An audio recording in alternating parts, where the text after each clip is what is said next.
Hello students, in this lecture we will learn about enzymes. Let us start with the introduction.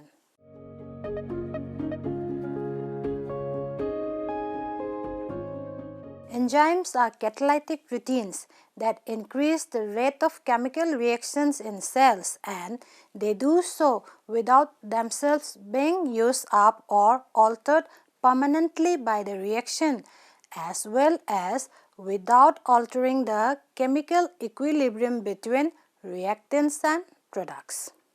A cell contains many different enzymes, and the enzymes determine the type of reactions taking place inside the cell.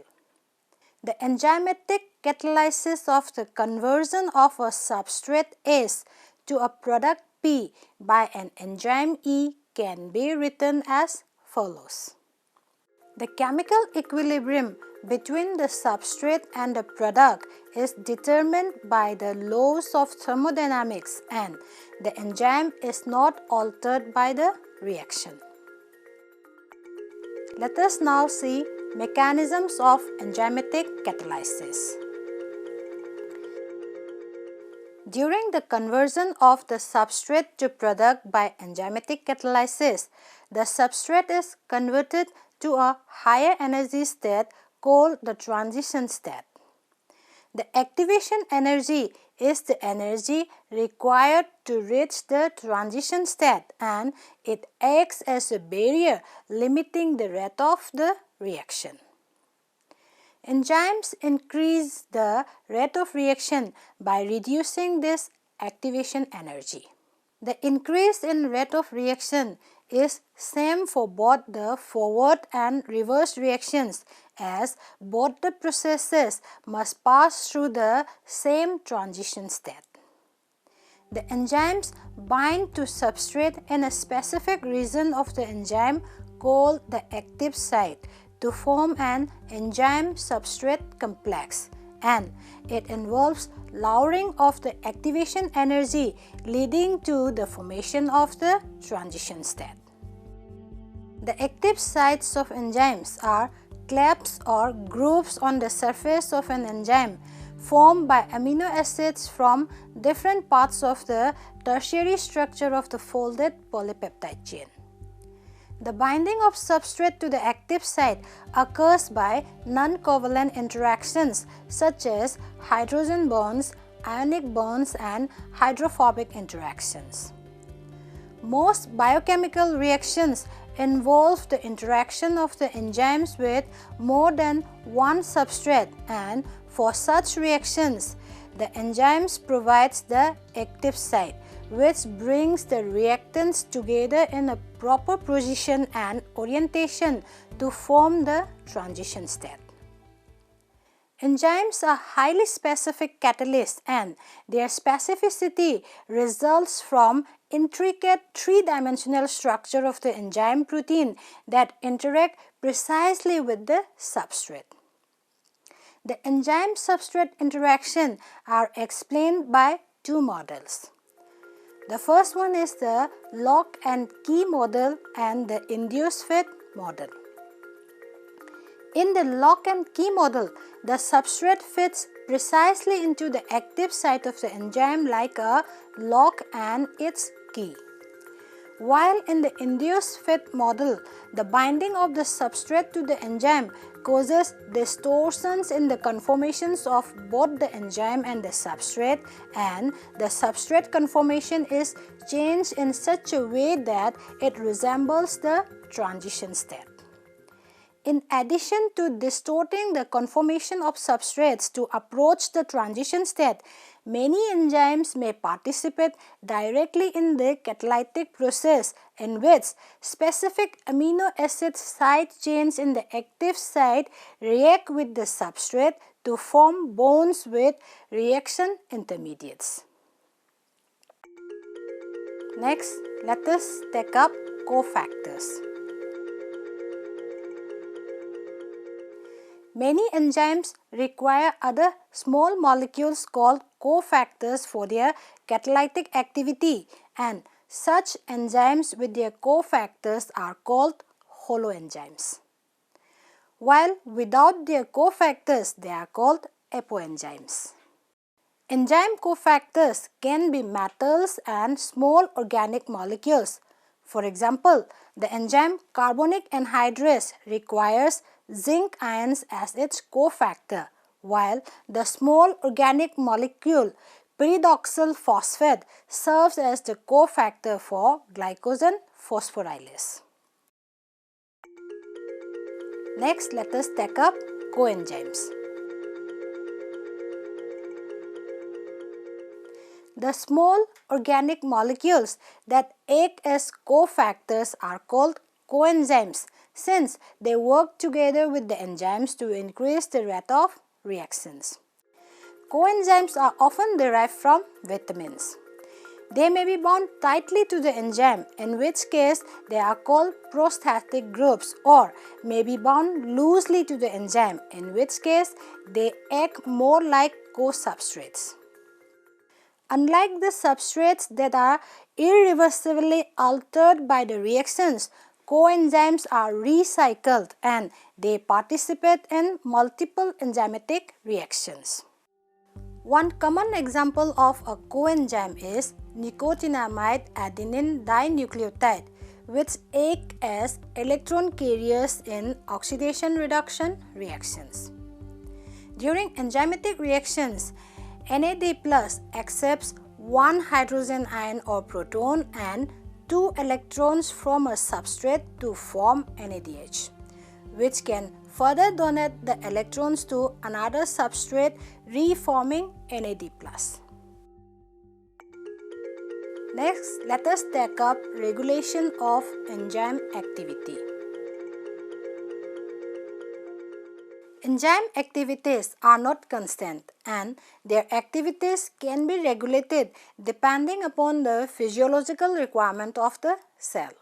Let us now see some common mechanisms for regulation of enzyme activity. The first one is feedback inhibition. It is a common type of enzyme regulation in which the product of the reaction or the metabolic pathway inhibits the activity of the enzyme. For example, the first step in the pathway for the synthesis of the amino acid isoleucine starting from the amino acid threonine is catalyzed by the enzyme threonine deaminase. This enzyme is inhibited when an adequate amount of isoleucine, which is the end product of the pathway, is present in the cell. This feedback inhibition is relieved if the concentration of isoleucine decreases in the cell. Such type of feedback inhibition is an example of allosteric regulation, which is the regulation of enzyme activity by the binding of small regulatory molecules to regulatory sites but not the catalytic site on the enzyme, leading to change in the conformation of the protein, resulting in altered active site and catalytic activity of the enzyme. The next mechanism is phosphorylation.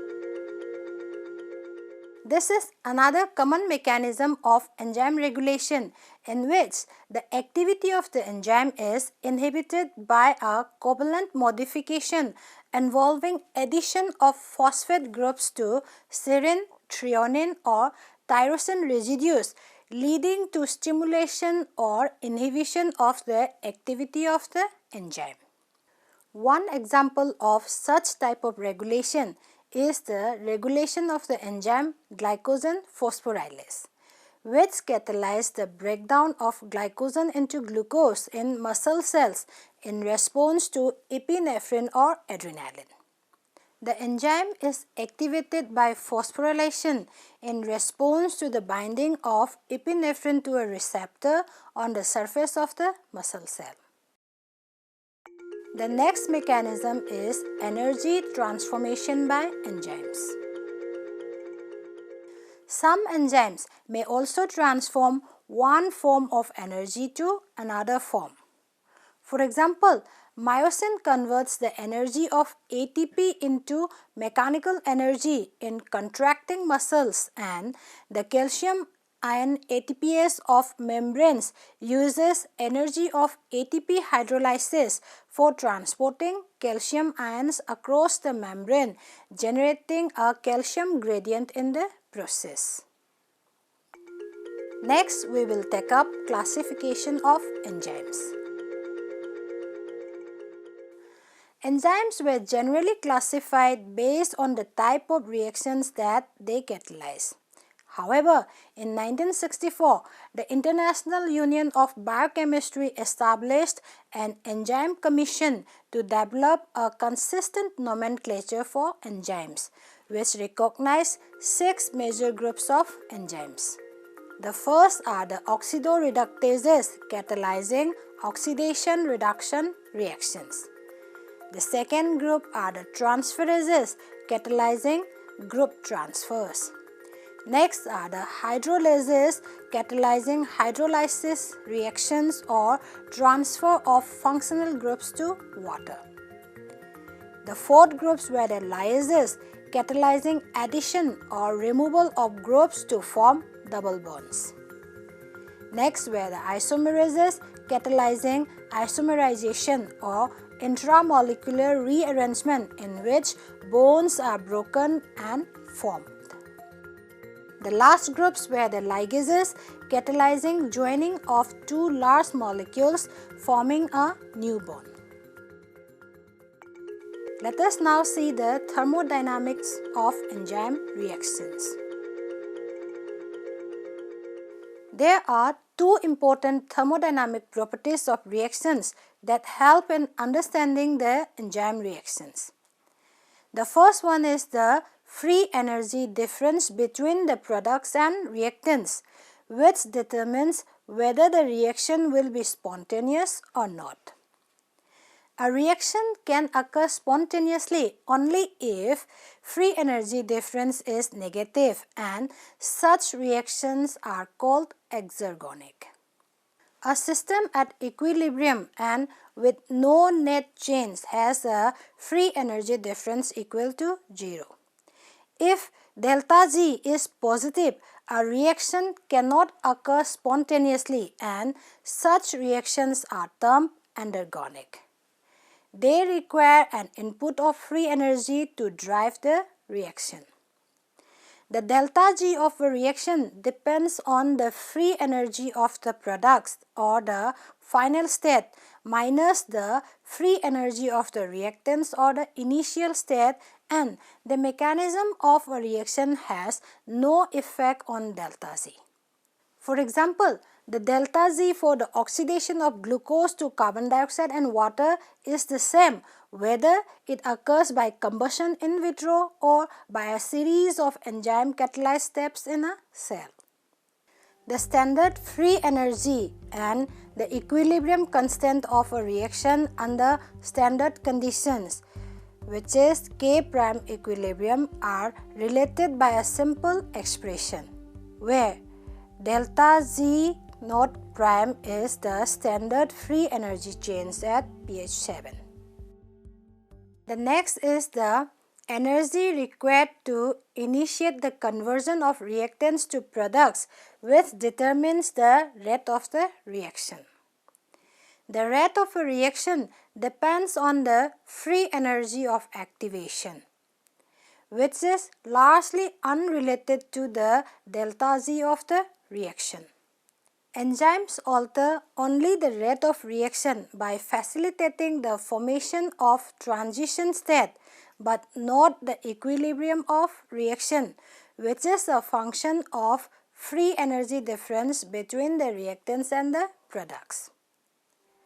The rate of the reaction is proportional to the concentration of the transition state, as only transition state can be converted into products.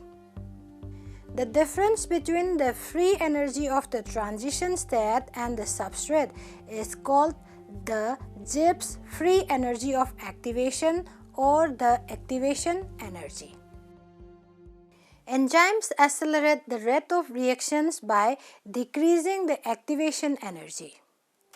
The rate of reaction or V depends on the activation energy, since the reaction rate is proportional to the concentration of transition state, and the concentration of transition state depends on the activation energy.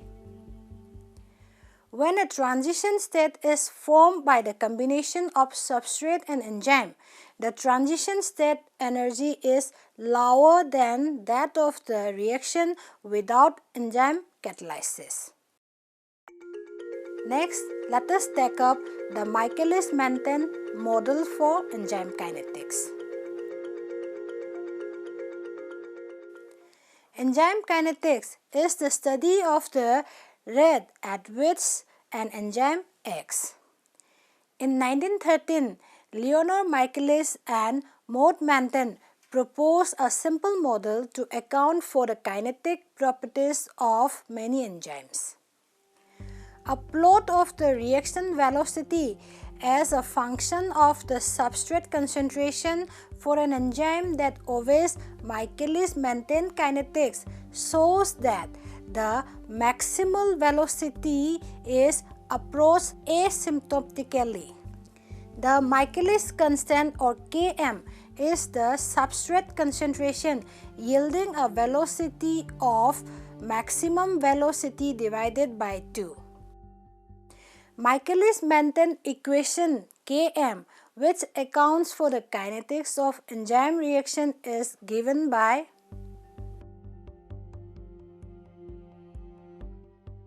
thus, at very low substrate concentration, the substrate concentration is much less than the Km. Therefore, the V0 is equal to Vmax divided by Km into the substrate concentration. That is, the rate is directly proportional to the substrate concentration. While at high substrate concentration, the substrate concentration is much greater than Km. Therefore, V0 is equal to Vmax. That is, the rate of maximal and independent of substrate concentration. Further, when the substrate concentration is equal to Km, then V0 is equal to Vmax divided by 2. Thus, Km is equal to the substrate concentration at which the reaction rate is half its maximal value. Km is a measure of the affinity of a substrate for an enzyme, or enzyme-substrate binding affinity. Simply, the rate of enzyme-substrate breakdown to product, or K2, is assumed to be the rate determining step of the reaction. Then, small Km value, which are less than 10 to the power minus 3 m, means tight binding and the enzyme achieves maximum catalytic efficiency at low substrate concentration. On the other hand, large Km value, which are about 10 to the power minus 1 to 10 to the power minus 3 molar, means weak binding or lower affinity.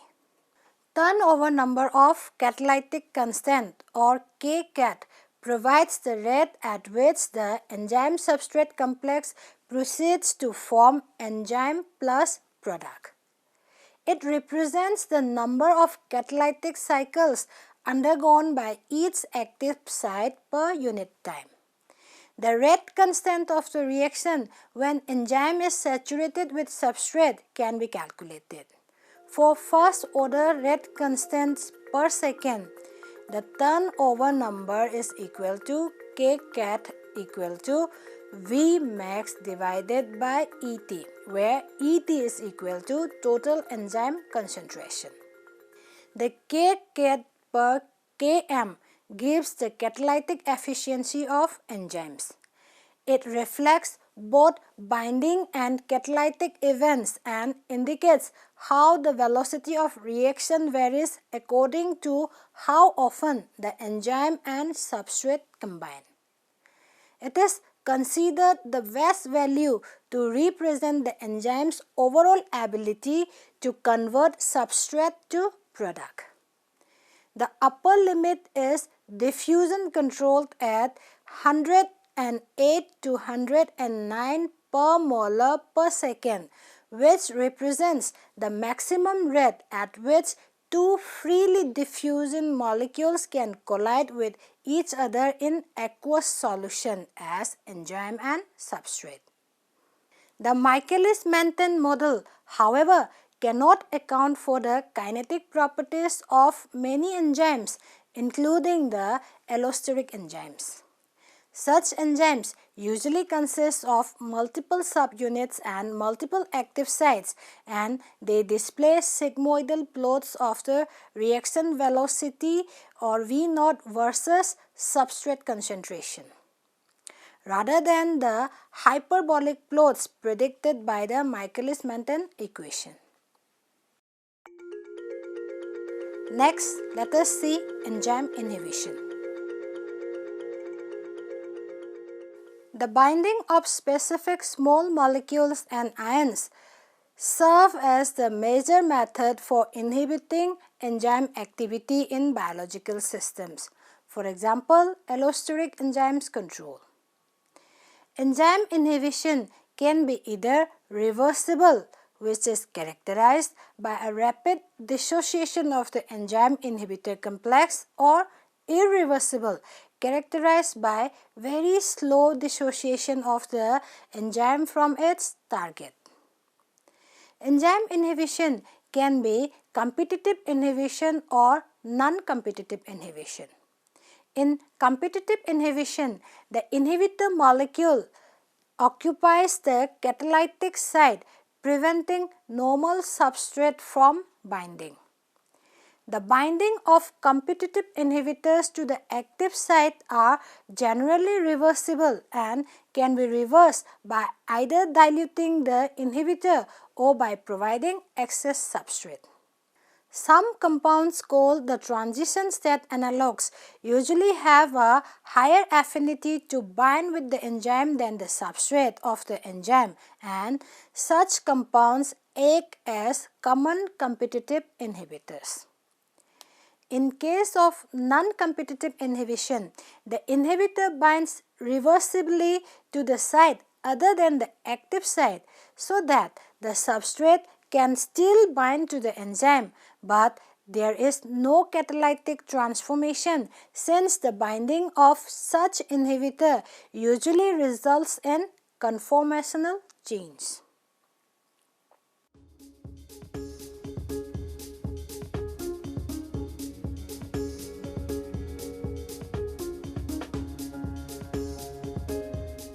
Let us now see the conclusion. Thus, we have seen that enzymes are generally catalytic proteins that catalyze biologically important reactions. They are very effective, specific and versatile biocatalysts, and they increase the rate of reaction by reducing the activation energy of the reaction. Some enzymes may require a non-protein cofactor for their activity. The kinetics of single enzyme catalyzed reaction can be described by Michaelis-Menten kinetics. The activity of enzymes can also be inhibited by the binding of inhibitory compounds to the enzymes. Thank you.